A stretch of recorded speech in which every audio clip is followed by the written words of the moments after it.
Isinusulong sa Senado na ibaba sa 10% ang kasalukuyang 12% value-added tax o VAT sa bansa. Epektibong paraan daw yan para mapababa ang presyo ng mga serbisyo at mga produkto, lalo na ang petrolyo. Balitang hatid ni Mav Gonzalez.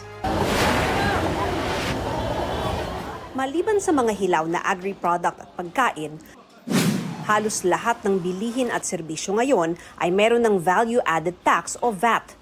12% agad ang patong sa presyo na pinapasan ng lahat ng consumer, mahirap man o mayaman. Kaya ang gusto ni Senador Bam Aquino, ibalik yan sa 10% na lang. Yan naman ang dating VAT talaga bago ito itaas noong February 1, 2006. Sa ganitong paraan, direktang bababa ang presyo ng mga produkto at serbisyo kabilang ang petrolyo.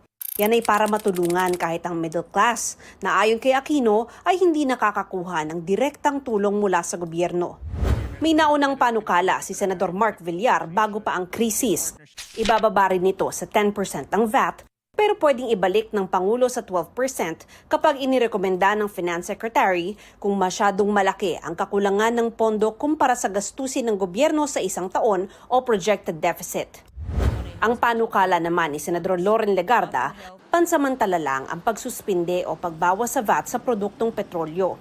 Yan ay kung isang buwan ang umabot sa $80 per barrel ang average na presyo ng Dubai crude o kung may deklarasyon ng State of National Emergency o Calamity at sobrang tumaas na ang presyo ng langis. Sabi rin ni Senador Amy Marcos, mas mainam kung VAT ang alisin imbes na excise tax. Sabi ko, aralin ninyo sana yung VAT. Sabi na, napakahirap niyan, may input-output. Ramdam ka agad sa gas station. Base sa pananaliksik ng GMA News Research, ang Pilipinas at Indonesia ang may pinakamataas na VAT sa buong Southeast Asia na 12%.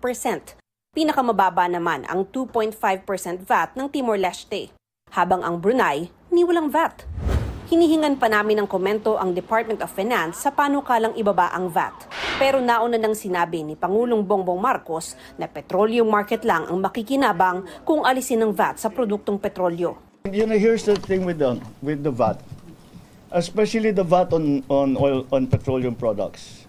The VAT on petroleum products, we are going to get a windfall profit from that because tumaas yung presyo ng crudo. And because of that, all the importations will have at the present VAT rate, we will get funds from extra funds from that. If we take away the VAT on petroleum products, it will only help the petroleum market.